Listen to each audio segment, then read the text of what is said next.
Okay, Assalamualaikum semua. Sekarang kita mau naik package C, right? Ini kita mau pergi package C. Orang bagus. Orang bagus. Orang baik. Pas. Bagus. So sekarang kita nak pergi, kita nak naik package C sekarang. So bila kita sampai, InsyaAllah saya akan buat live. So karena korang mau naik ATV yang capai, yang boleh terbang, bukan cepat-cepat je. Terbang. So korang datang to Kandan ATV Ride. Jom. Package C. Assalamualaikum warahmatullahi wabarakatuh. Sekarang kita mau pergi package 3. Tapi jalan lain ada pokok tumban.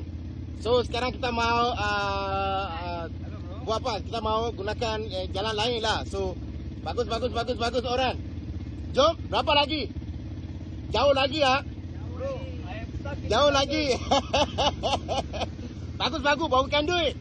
Jom, Kandan ATV Ride. Okay, jom. Let's sambung Johnny. We can do this. Let's